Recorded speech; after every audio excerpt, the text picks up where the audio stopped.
Now at 10, this is Fox 61, Connecticut's news station.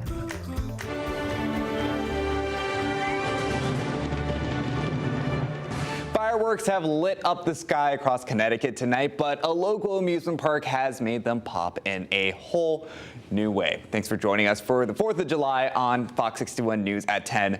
I'm Stephen Reels. Now, park goers are experiencing the 4th of July spectacular in 3D. Fox 61's Raven Blue has more from Quasi Amusement Park.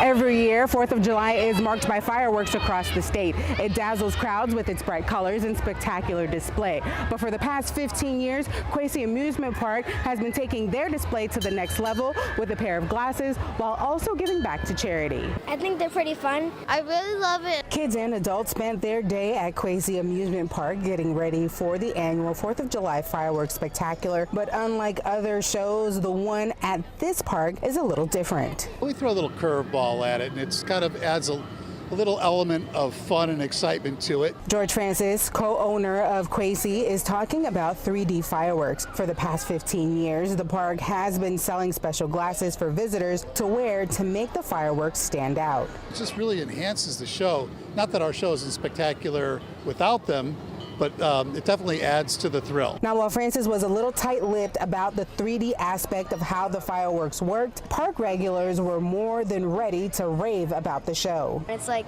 with all these like different colors and all these different shapes and all these different other fireworks, and it's really, really cool. It looks like the fireworks are actually coming at you, instead of it just going up in the sky. To see the fireworks in 3D, you have to purchase the special glasses at the park for $2. But with the purchase, you not only get to see an amazing show, you also get to support a charity. This year, the money raised from the sale of the glasses will go to benefit Give Kids the World Village, a nonprofit resort in Florida that gives critically ill children and their families a week-long vacation at no cost. Anything that deals with children and families is really important to Quasi Amusement Park. And so everybody here in the management team is very passionate about that and have dedicated a lot of time and energy to those causes. Quasi's 3D fireworks display has helped a different charity each year. So you can help another good cause and enjoy the 3D fireworks again next Independence Day. In Middlebury, Raven Blue, Fox 61. Really wish we could check that out tonight. Next year, that's going to be on my little to-do list. But great night to witness that too. That's right. A beautiful evening there and everywhere across Connecticut. Actually, everywhere across New England and most of the East Coast. Stephen, I call it our beautiful weekend continues because we started the long holiday weekend today, and certainly it is perfect timing for once. We seem to have had bad luck up until this weekend not to have any rain or showers. And Good Friday evening, everyone. Temperatures right now are comfy. They're mostly in the 60s. Of course, in our urban centers, we are in the low and middle 70s there in Bridgeport and Hartford, respectively. And so, yeah, the dew points are also comfortable right now. So beautiful evening. See this little band of clouds up here? Keep this in mind. This is going to swing through the region tomorrow. So it's not going to be bright blue and sunny every second, but it's going to be a mostly sunny, beautiful day. Lows tonight will average in the 50s to lower 60s in the urban centers. Comfy.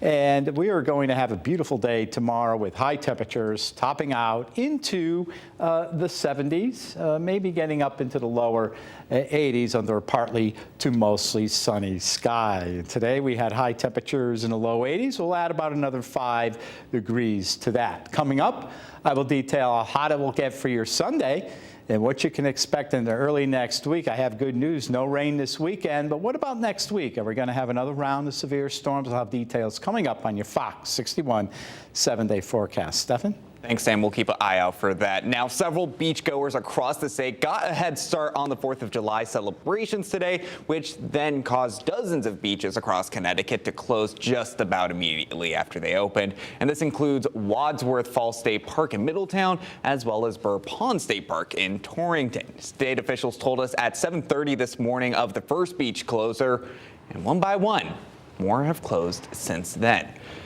Now, grab your donut float, kayak, or paddleboard and glide down the Mystic River for Floatsuela. It's a pop-up event with a live reggae music performance from Red Lion on the dock. It also includes food specials and more, so you'll just have to check it on out. Motorized boats are allowed and participants must wear life jackets to enjoy. But the party is on the water will happen from 1 to 4 p.m. tomorrow on Saturday. The rain date, though, that is Sunday, July 6th. And in Hartford, you can head on over to Bushnell Park for this year's Hartford Bonanza. It's happening from 4 to 10 p.m. on Saturday. Rain date also set for the following Sunday, July 6th. The free Independence Day celebration includes live performances, games, food trucks, a beer garden, a civic marketplace.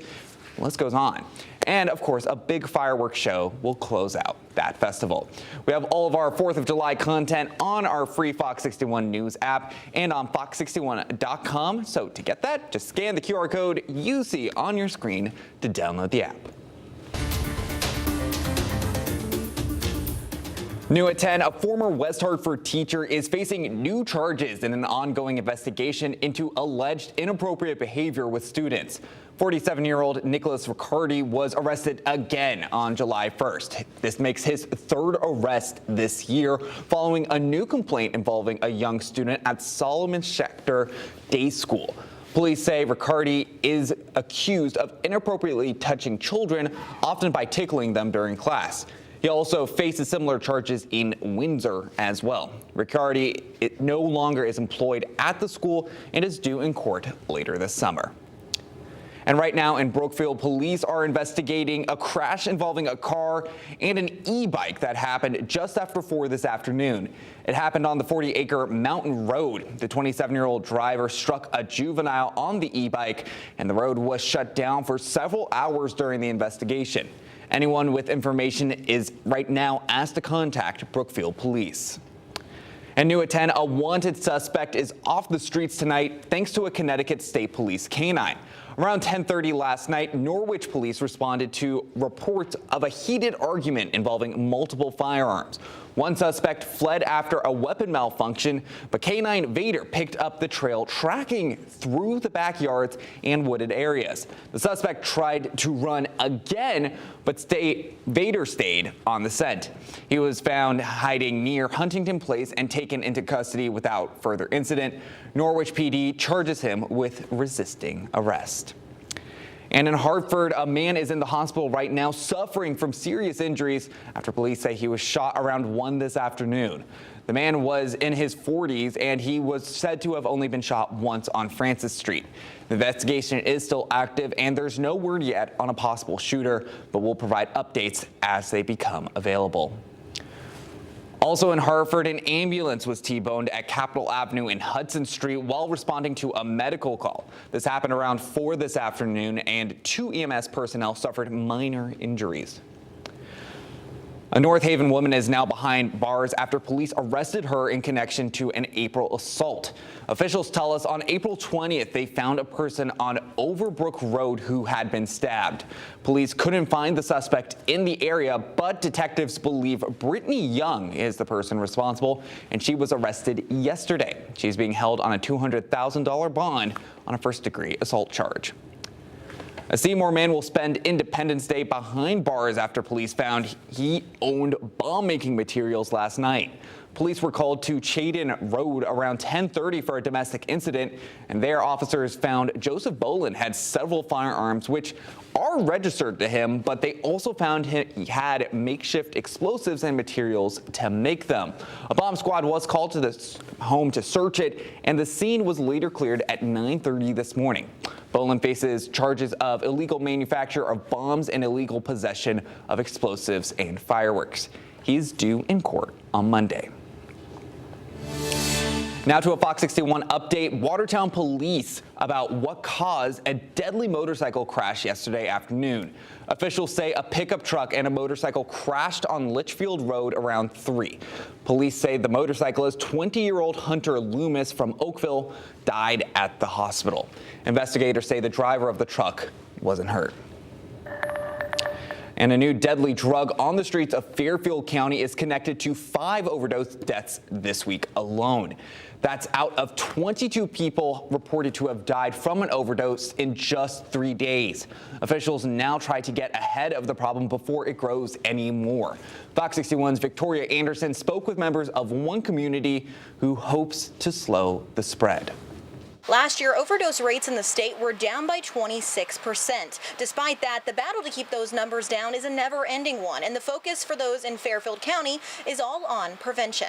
Coming in every mode of transportation you can think of. In just 3 days, 5 lives were lost in Fairfield County to overdoses. For Ridgefield officials like Fire Chief Rami Duckworth and First Selectman Rudy Marconi, they say even one death is too many. We're trying to stay on top of this. As the drug industry changes, so does the response, especially when the element of surprise is added. With the newer, cheaper synthetic opioids that are going out there, that a lot of times people don't even realize that they're using a substance that may be illegal, let alone have powerful opioids. State officials believe that this recent string of deaths is related to a new drug called medetomidine mixed with fentanyl. First Selectman Marconi wants to stop these drugs before they hit the streets. Had we had cameras on the highway, and if we invest some of our money in technology to allow our state troopers, our local police departments, to have better, quicker information to respond to these types of situations, that is one way we can help stop the flow. The town of Ridgefield has plate readers at the ready down 35, a growing trend for towns in Connecticut. We're having trouble stopping the inflow of fentanyl into this state. So what do you do when these drugs get into your county, towns, and homes? Well, you give out the tools to stop an overdose before it even happens. So we've got our opioid overdose rescue kits. The kit's free to all at the Ridgefield Fire Station come stocked with resources like tools to test for fentanyl in drugs and Narcan, giving you the power to save a life. And if that means that we can help people in other communities who come to Ridgefield because they're more aware that we have this stuff available, we're happy to help them too. So whether it's on the roads or in a kit, the hope is to solve the problem before it even becomes one. And we will have a full list of ways you can get your hands on one of these prevention kits at our website, fox61.com.